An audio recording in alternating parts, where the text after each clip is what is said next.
Welcome back to the 1905 podcast for our third annual season preview special.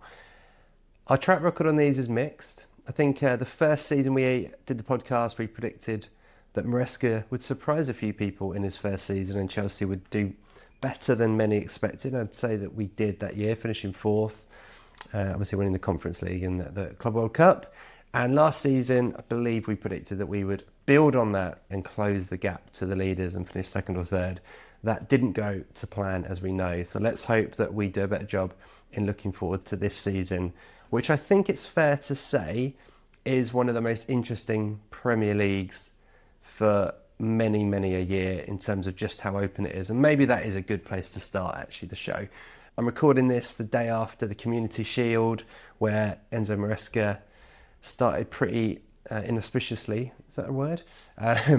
With a pretty damning defeat by Arsenal. And I think if nothing else, it really spoke to just how much scrutiny he's going to be under this season. Already I've seen the headlines of him being a fraud and obviously whoever took that job to replace Pep Guardiola, a little bit like replacing Wenger or Ferguson and Mourinho, it's almost the impossible job, isn't it? And we've just seen that every single time Man City struggle this season, all eyes are going to be on Maresca. But he's not the only one kind of in this crazy season. We'll obviously talk very much about Chelsea and Xabi Alonso today, but Liverpool have a new manager. Spurs have effectively a new manager. It's the first full season for Michael Carrick at Man United, and I think although he did really well last season, it's a very, very different job going in full-time with European football, all of those kind of different distractions. I think Man United only played 40 games all season last year, so very, very different for them. And just across the league, really, there's so many teams that are in a state of flux or change. So really could be the most open Premier League for many years, which I think is reason to be excited as Chelsea fans. Before we go into Joe and I's kind of preview itself, I thought a couple of quick bits that we probably need to talk about. One is I'm still on holiday, you might be able to see for those who are watching. I'm still in Spain, and one of the things that I've been absolutely loving over here has been grabbing an early beer while the kids are chilling out and watching the Mourinho Netflix documentary. For those who haven't seen it yet, I honestly couldn't recommend it more. There's been so many of these documentaries now made in recent years. It feels like half of them are about Liverpool. So it's great to finally have one that has a really big Chelsea contingent and Chelsea focus, and particularly that first episode takes you right back to the first Mourinho time at Chelsea and is really quite special to watch back. Actually, there's some amazing interviews with Drogba, Lampard, Terry and Cech, and it really takes you back into what that period was like. And I have to say, sort of almost goosebumps going back to that era and just remembering just how lucky we were as Chelsea fans during that period. Without a doubt, the biggest story in town, not just in England, around the world. It really was an incredible time. So it was really nice to relive that. Really well worth a watch for any Chelsea fans. It's very good. And since we last did a pod, Chelsea have had 3 more pre-season games. We asked on the last pod just to see us take things to the next level, find a bit of positivity in those last pre-season games, and I think that, to be fair, they delivered. A really good display against AC Milan with a really good win. Did it again really against Sociedad. I thought the first half against Real Sociedad wasn't great, but actually second half it looked like we came out with a lot more intent, and that was really, really positive to see. And obviously that middle game was a bit of a dead rubber with more of the B squad playing. But generally a few more positives. Transfers are still a bit sluggish in and out, and I think Joe and I probably got to talk about the Enzo Fernández situation at least briefly. What a saga that was. What a saga. Chelsea putting a 5 p.m. Friday deadline on Enzo Fernández to leave the club at a price of 120 million. I think most of us at the start of the summer probably would have laughed at that fee and said no chance. I think that the rest of the business that's been done this summer with obviously Anderson kind of kicking it off, Morgan Rogers, Tonali and so many others makes actually 120 million very fair. And Chelsea, I think, would be mad to lower that fee. It sounds like unfortunately, the saga may not be over. City still sniffing around. Rodri, again, as time of recording, has pretty much completed his move, I think, this morning to Barcelona. So what a loss that is, by the way, for City. What a loss. I think, again, we talk about Pep Guardiola being irreplaceable. I don't think Rodri's far behind that. So will they come in again for Fernandez? Who knows? I think what was most interesting in some ways about that 5 p.m. deadline is how split the Chelsea fan base was about whether they wanted him to stay or go. And I think even myself, I couldn't work out my overriding emotion of whether I really wanted him to stay or go. And I still probably haven't quite worked out. I've never known a Chelsea player like it that divided my own feelings so much. I think fundamentally, I don't like the idea of him going to a Premier League rival. I think put that out there right away. I don't like the idea of selling to English clubs. I think you have to accept it's part of the game now. That's where the money is. So there aren't many clubs that you're going to get big money for outside of the Premier League. So there is an element of understanding that. At the same time, he's worn the armband a number of times. Selling your vice captain to Man City doesn't sit great. I think with the Enzo Maresca stuff as well, it adds a little bit of extra. It adds a bit of fire to that relationship, doesn't it? Which, I just don't really want. So I think part of my feeling is there. Another feeling is he's still a very, very good player for Chelsea. He's a real, we'd call it a clutch player. He turns up in big moments. He's an amazing passer of the ball. He can turn up, score big goals. We know that. And there is an element of really being fascinated to see what Xabi Alonso would do with him. On the other hand, 120 million would give us an incredible amount of funds to maybe go and get the perfect centre midfield partner for Moises Caicedo, because still there is that overriding doubt about whether those two as a partnership works in the Premier League. So let's see how long it bubbles on for. I hope that personally now Chelsea hold firm and say, let's focus. And the reason they did that deadline was to allow Alonso to prepare properly for the Premier League. I hope now that is the end of the conversation from our point of view, and we now focus. And again, if teams like Real Madrid want to come back in for him next summer, that's absolutely fine. That's what I hope happens now, but we'll have to wait and see. The season preview proper. So Joe and I are going to structure it in this way. We're going to give you one reason to be positive, one reason we think there is to be concerned, and our predictions for how the season will go. So I'm going to kick us off.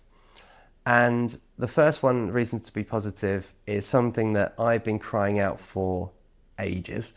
And I think Chelsea have really addressed in this summer transfer window. And it was really notable again in the pre-season games, particularly that Real Sociedad one, where you kind of saw probably not far off, we'd expect to be a similar sort of team that will play against Fulham, and it's physicality. I feel like Chelsea built a squad over the last 2 or 3 years that didn't accept how the Premier League was and has changed. And you've only got to look at Pep Guardiola himself, how he built the Man City side to be so much stronger and more physical. You know, he went out and got Donnarumma, a massive direct goalkeeper, and put Erling Haaland on the other end of the pitch and went, this is how we're going to play, and would often play with 3 centre-backs, even one out position at full-back, sometimes with 4, to be fair. Rodri in the centre midfield is 6'2", 6'3". The Premier League has become that, and look how Arsenal won the league last year. Talked about this before. Not a single one of their centre midfielders last year was below 6'2". This is what the league is about. And I looked at the way that Chelsea played on Sunday, the team that we had on Saturday, and I looked at Lacroix, Palestra, even Morgan Rogers, and obviously having Colwill back, and just thinking, okay, we really now look significantly more physical and much less likely to get bullied, both in the height and just physically, just stronger players. So I think that is a real positive. We obviously have our new set-piece coach that we brought in from Aston Villa. He could be a lot of fun to watch on the sidelines, obviously with his long hair, but it looks already like he's got lots of ideas that they're doing. He has an incredible reputation. And again, that was a big frustration for a lot of Chelsea fans last year. A combination of, although our actual scoring record from set pieces wasn't actually that bad, it felt like the same in swinging corner to the near post every single time, didn't it? No real variety. More concerning probably how many goals we conceded from set pieces, and hopefully a combination between the new fitness coach and a much more physical team will address those problems. So yeah, I think that will make a big difference for us. I just think that's where the Premier League is, and I'm excited to see how that shapes up. And there are other positives, I think, even in just, I mentioned Colwill there.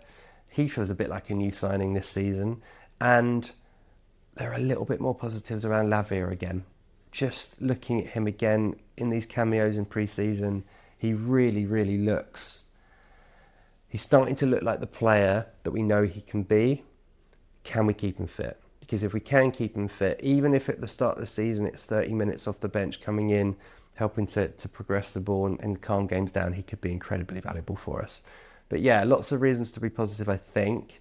But my big one is how much more physical the squad looks and capable to play in the Premier League. Reason to be concerned. Again, of course, there are still plenty. The one that I'm going to focus on is there are two issues in the squad that I think we're going into the season arguably still unresolved. And that is number one is goalkeeper. So for the fourth season running, we are going to start the season with Rob Sanchez as our number one. I won't speak on this for too long because we did quite a lot on goalkeeper situation in the last pod, but I just wanted to raise it as, again, an area of concern. I don't hate Sanchez as a goalkeeper. I don't think he's as bad as even we sometimes paint him. I think 80% of the time, Rob Sanchez is absolutely fine. The problem is we know we're so familiar now with what that other 20% is, and it almost feels that there's a ticking time bomb to when the first big rick will happen. Alonso can help the situation, of course, by making the game more simple for him. Don't pressure him to play too short from the back, like we saw Rosini immediately do. Let him play more direct. Let him focus on doing what he's good at, which is he's actually a decent shot stopper and he's actually pretty good at crosses. Let him focus on that part of his game. But it's still an area of concern because you have to have serious doubts about whether he is a title challenging goalkeeper. And I think we've talked about this before on the pod, but if you look at every team that has won the league, you can pretty much guarantee they've had a really strong goalkeeper. Chelsea, maybe no better example. We've won the Premier League 5 times. Petr Cech in goal for 3 of them. Courtois in goal for 2 of them. And very rarely do you see a team win the league without a really, really top-class goalkeeper in the Premier League. I think that's still an area of slight concern, and just the fact there's still a little bit of undecidedness around Penders and what his role will be, just I think isn't ideal. And then the other issue in the squad that I think still feels unresolved is who is going to be the partner in centre midfield for Moises Caicedo. Again, talked earlier about Enzo Fernández, I mentioned Lavia. Reece James played there in the Real Sociedad game. I think there's a very good chance we'll see Reece playing there a lot this season. And I saw a really good tweet about this. To be fair, some of Chelsea's best displays in the last year or so have had Reece James in centre midfield with Caicedo. I think looking at Barcelona at home last year, Arsenal at home in the league, where Reece James was unbelievable. The PSG game, of course, Reece James played in midfield that day. So plenty of good reasons why he's fantastic in there. It just feels like it's always feels a little bit temporary. It's like, oh, he's in there today, but it's not actually his regular position. So I think at this point of the season where we don't know about Enzo Fernández and we don't know about certain other situations in the squad, going in still not 100% sure who that centre midfield partner for Caicedo is going to be feels like a little bit of a concern, and one that would be interesting to see how it pulls out. Joe, I'll hand over to you, and we'll be back after with our prediction for the season.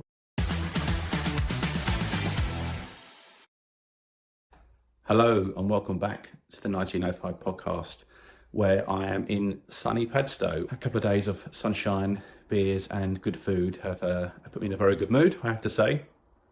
Chris made some great points there and enjoyed all of that, I have to say. I think if I were to start with my own concerns, which are, I think it's right that we do this. You can't just say we're going to win the league, we're going to win the FA Cup, and it's all going to be absolutely perfect next season. It could well be, and I hope it does, or hope it is rather. But I suppose, a couple of concerns. One would be the size of Chelsea's squad. We have an array of players. Some that I think we know aren't going to play. I think there's some that we know that could play and could get a look if things go wrong for certain players in the current first team as it stands. But I just think that when you've got all these players hanging around, if no one's really getting a game, and you know what players are like, they just want to play football, which is understandable.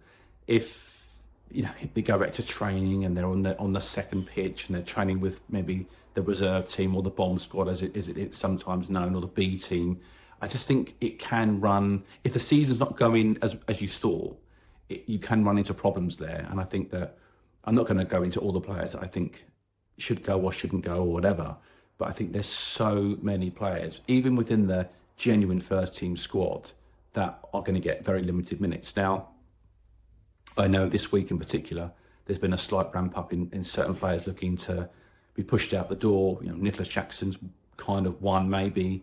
Pedro Neto's name's been linked around with Al Hilal and Man City.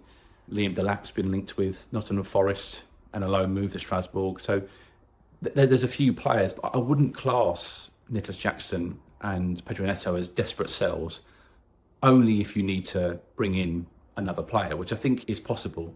I think Chris is mentioning Enzo Fernández, and I think that with Man City losing a couple of players in midfield, he's going to be someone that's going to be still a topic of conversation right until probably the end of the transfer window. Let's be honest, I know Chelsea gave that deadline, but who's to say that a deal won't be put in place for him? But again, not someone that I would be keen to sell if a replacement wasn't found. Like we've said before, there's lots of players in this Chelsea team, loads and loads of players that have come back from loan, and players will go on loan again, and some of the young players will go on loan. I'm not talking about those guys. It's the ones that are basically hanging around the squad like a bad smell, who should have gone a long time ago and who are still there. And if things aren't going, like I say, aren't going quite right in the first team, are they going to be knocking on the door or causing problems, which we've seen at Chelsea in the past? We can't deny that. So I think that Chelsea, as a club, could really do with getting a shift on and getting one or two players that aren't going to be around the squad pretty much indefinitely, get them at the door, and let's kind of trim this squad down to something of a normal size. I think another concern of mine is that number 9 position. It's been a problem for Chelsea for so many years.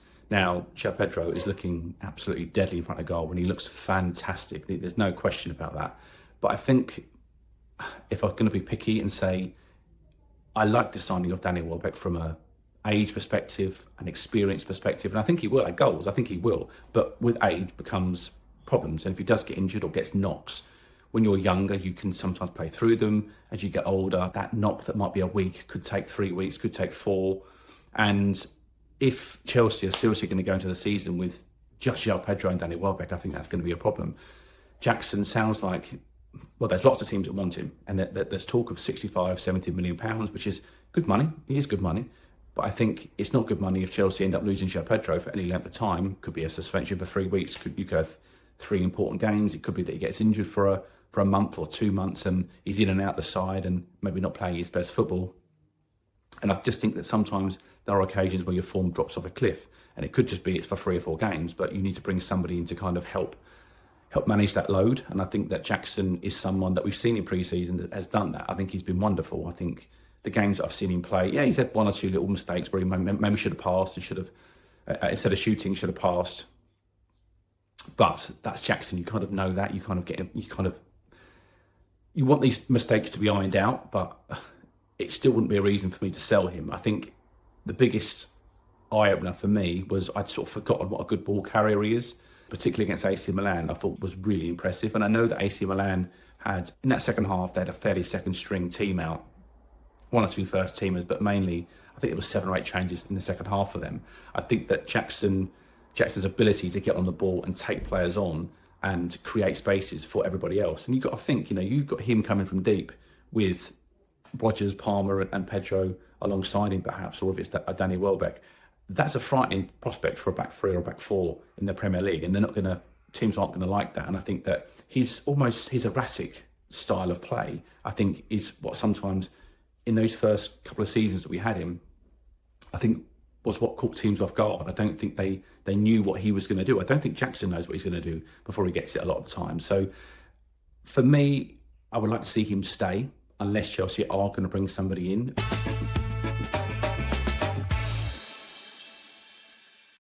As for positives, there are loads of positives about Chelsea this season. I think you've only got to sit amongst your friends or family members that are Chelsea fans, and you'll all be kind of cooing at what Chelsea have done. Maybe not in pre-season because of the results have been a little bit mixed, but the signings they've made, the types of signings they've made, I think a positive statement for Chelsea is they have decided to suddenly invest or inject some age and some proper experience into this side. I think it'll be really interesting to see what Alonso does with Henderson and Welbeck as a whole.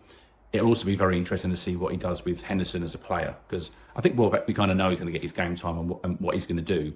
With Henderson, I just don't know. I don't know if he's going to be a real cheerleader from the sideline like he was for England, or whether or not he will actually play some meaningful minutes in this side. He'll obviously play all the League Cup games. I'm sure he'll play the early rounds of the FA Cup and all that sort of stuff. It's just, will he be the player that we think he will be, which will be a case of coming on with 15, 20 minutes to go to shore a game up? Or is that too predictable, and will he use him in a much more kind of proactive role? We don't know yet. But I think that is a positive step that Chelsea have made. And it's not who they are, it's just the fact they're prepared to go and spend a few quid. I think Welbeck's rumoured to be around £6 million. I do think that Henderson was a free transfer, if I'm right in saying that. But no, I'm kind of, that's one aspect of positivity. I think the other one, the main one, is the fact that Chelsea have Xabi Alonso at the helm, and I think we can't underestimate how much that is going to do for the club, and how much of a kind of a real injection that's been for the supporters. I think all of the WhatsApp groups that I'm in that have Chelsea fans in them are really buoyant. That kind of positivity meter has gone through the roof, and I know that around this time of year we're itching to get Chelsea back, and obviously teams that support other sides, they're keen to get their teams back and playing, and you all have these ambitions that you're going to win the league or whatever. Chelsea have that right. They are in that conversation because of the type of team they are and the money they invest in their team. So you kind of expect there to be a conversation around Chelsea being in that top sort of level. But I think that the aura that Alonso has brought and that kind of respect back on Chelsea's name, I think when you look at Enzo Maresca, and this is a little bit harsh because he's just gone to Man City, although, you know, we're all pretty pleased that he got absolutely wiped yesterday, 3-0 by Arsenal.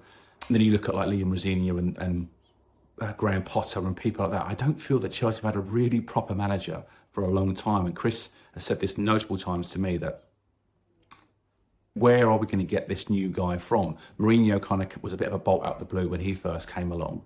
And ever since then, we haven't really had that, I would say, that leader at the helm that makes you kind of go, he's a proper grown-up. He knows what he's doing. He has a real tactical plan. And I think the nice thing about me and the positivity stakes is with Alonso is that he's willing to adjust on the fly. He won't just kind of go, I'm going to play one way only, that's all I'm going to do. That kind of feeling that if things aren't going quite right, or that the players that he's picked aren't doing what he wants them to do, he will change it. And I think that's really, really cool and a really nice thing for me to see, because I get so frustrated. It's not just Enzo Maresca that does this. There's plenty of managers that have this one basic style of play and they're so stubborn around it and they just will not change. I don't think Alonso's going to do that. I think he'll have a certain style. There's no question. He'll have his formation, and I can't say that all the games he plays he won't be stubborn. There'll be times where he probably just goes, if we keep doing what we're doing, we're going to break this team down the way I want them to do it. But against sides that are very, very tactically aware, we're not in Europe, as we know. Across Europe, those sides tend to be very, very good. But even in England, the sides that are very, very good at tactically, I think Alonso might have to kind of tweak things here and there. I think he will do that. His aura, I think you kind of see him on the sidelines. He kind of exudes his confidence that Chelsea are going to do well, certainly for me. And again, all our friends and family members that are Chelsea supporters, everybody's talking about Alonso as if he's a new messiah. And I think that can't be a bad thing. Now, what comes with that is obviously a level of expectation. I think what I would err on the side of is if Chelsea have a dodgy spell, let's just say the first 3 or 4 matches, we only pick up 6 points. Maybe we have 3 draws and a win. You don't know. We can't predict anything at the moment. You'd like to think that Chelsea will have a good start to the season. We tend to do that as a club. We're not a side that tends to, you have rotten starts all the time. But I think what I would like to see in us and the fan base is that we have got to stick together. There's no point in calling for Alonso's head after 2 months because in their eyes, they haven't got enough points from the board. This is a long season. And we've seen it with Chelsea last season. Could have finished third at one point, ended up finishing 10th. That's how close it was. I think the gap between Tottenham in 17th to, forgetting who finished third and fourth, but that area of the pitch, that area of the table, was so small midway through the season. And even with like maybe 8 games to go, anybody who was in the bottom half could have still had a chance of finishing in the top 6 or top 5. It just goes to show you that anything can happen. So if Chelsea are having a slow start because Alonso is trying to get a message across, or he's trying to do certain things with certain players, or maybe Cole Palmer's not up to scratch yet, or he needs a few more games to get himself going, it's a long season and you can go on runs. Chelsea famously won that run under Antonio Conte, where they won something like 13 or 15 matches in a row. Forgive me, I can't remember the exact number off the top of my head. And it put Chelsea over Christmas in January time. We were like way ahead on top. But we had a slow start to that season as well. I think it was Arsenal when he changed the formation, and that was at least 4 games in, something like that, where we weren't playing very well when he went to a back 3, and we never looked back after that. So I think it's worth remembering that it's not always how you start, it's how you finish. But yeah, very positive about Alonso. I'm loving him. I'm loving the way that he's coming out and defending his players. I'm loving the way that he's kind of showing himself to be the manager I think we all think he can be. I think Real Madrid was a real shock to him, a shot in the arm. He's got over that. He's mentioned that in his interviews with certain people. And yeah, I think he's ready to do business. I think he wants to put a few wrongs right with Chelsea. And I do hope that we can keep hold of him, and that the owners and the supporters aren't too kind of knee-jerk in wanting to get rid of him, and the owners listening to that and then finally pulling the trigger. So fingers crossed for a long, successful campaign with Alonso, and many, many years of fun and exciting football. My prediction for the season, we're going to do league positions, domestic cups and player of the year, and I'll go first. I think I'm feeling fairly bullish about the season. New manager, a squad that looks hungry and looks ready to play for him. Enough positives in pre-season, I think, and in what we've done in the transfer window to feel like there's a good chance this season. And then add into that the fact that, as I mentioned at the start, there is so much change in the Premier League that it is open. Do I think we could win the league? My heart wants to say yes. My head says no. But I think we can get closer. And my prediction for this year is that we finish third and we get over 80 points, which it seems a bit tenuous talking about points tallies because it doesn't really matter at the end of the day. It's about where you finish in the league. But I think the goal this year is to set in motion the fundamentals to go and have a proper go at winning the league the year after. And I think to do that, you realistically need to get over 80 points this year to show that you're closer, work out what needs to be the final pieces to go and properly challenge for the title the year after. So I'm going to go that we finish third. I think we go out for the League Cup fairly early, let's say 4th round of the League Cup, and the FA Cup. I feel like I may have said this the last 2 seasons as well, but it's surely time for us to go and win the FA Cup. We no longer have to play against Pep Guardiola's Man City. We are due an FA Cup win, aren't we? And we do seem to have a good record of getting quite favourable draws in the FA Cup as well. So I think this is the year that we do it. We win the FA Cup and we do it with our player of the season. So my final prediction, which will be Levi Colwill. I just have a really good feeling about Levi this year. I think he's going to be so integral to the way that we play out from the back. I think Alonso will really want to lock down the number of goals we concede. And I can just see Colwill really flourishing under Alonso and having the season that his big, breakout season, but his real season of stepping up into being the main man of that Chelsea defence this year. So, as for the annoyance of my wife, I will always find some kind of football ground to scope out when I'm away, and today is no different. I thought it was quite a nice little backdrop. It goes to show you that all the pitches locally certainly need the water, and Whether or not these games will go ahead at the start of September or August, I'm not too sure, because the ground is rock solid. I, myself, it's the first time I've worn a jumper since probably early May, so there's a little bit of news for you. As for predictions, I think predictions are incredibly hard, and Chris always kind of puts me on the spot here with these. I think they're always going to be some kind of speculation. We have no idea what's going to happen at this stage of the season. I think if I start with my player of the year, I'm going to say there's going to be a resurgence for Cole Palmer. I think he's been low on confidence. I think he's had, like I say, he's had his knocks and his critics of late. I think he's had a slow start to pre-season. Just have a funny feeling, and maybe it's more because I want to wish it into action.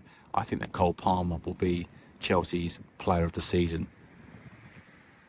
Going into the competitions, I'll start with the League Cup, FA Cup, and then go to the league. I think that Chelsea will... Do you know what I'm going to say? I'm going to be bold here. I'm going to say Chelsea are going to win the League Cup, and we're going to do it with an air of confidence, because I don't think... But, well, not that I don't think. We're not in Europe, obviously, and I feel as though that will give us a good chance to express ourselves, go for all these cup competitions. You know, Spurs on in Europe as well. They might have a crack at it too, but I just feel as though that Chelsea need to get this Wembley hoodoo off their back, and I think they're going to do it in the League Cup. In the FA Cup, I'm going to say that Chelsea are going to get to the quarter-final stage, and yeah, they're going to go out on some kind of dodgy penalty or VAR decision or something like that. I feel as though we could win the FA Cup, but I just think that for me this year, we're going to go for one or the other, and I'm going to say it's going to be the League Cup. So quarter-finals for the FA Cup for me. And finally, the league position. I've gone back and forth on this all day long. I'm going to say that Chelsea are going to finish a whopping second in the table, and that is incredibly bold, and in some cases probably a little bit of an over-exaggeration. The likelihood is we drop lower than that, but I'm going to say now, I'm going to be bold and say that Chelsea are going to finish second at the table. They're going to have a really good run. I feel as though that Maresca and Man City won't be as good as they've been in the past. I'm going to say that Liverpool are going to do well. They could finish third. I'm going to say that Arsenal will probably win the league if they play to their potential. And then fourth and fifth positions are going to be made up of Man United and Man City in some kind of order. So, yeah, Chelsea's finished second in the league, a League Cup win, an FA Cup quarter-final, and I think, will I be pleased with that? Yes, I think I will be pleased with that, because I think it would also give Alonso some kind of statement trophy win in his first season and a wonderful league position. I don't think you can always celebrate a league title. I don't think you can celebrate finishing second or third. I think that's always a little bit lame. But however, the way it's been going, to go from 10th to second, I think would be a remarkable achievement. And I think that Chelsea could do it if everybody's firing on all cylinders and that back four can kick the ball out of the net. But I think Rob Sanchez, if it's him in goal all season long, it could be a stretch. If it's changed early doors and maybe we have some kind of Penders revival, I don't know. I don't know if it will happen, but if it does happen and he comes in for a number of games, I think that maybe we might possibly, sneak second place. As for a Fulham review, Chris and I will come back later in the week, maybe on Thursday or Friday, and we will do a little piece on how we think the game will go, our team line-up, that sort of thing, and we'll take it from there. So we'll see you next week. I hope you enjoy this podcast, and we'll see you soon.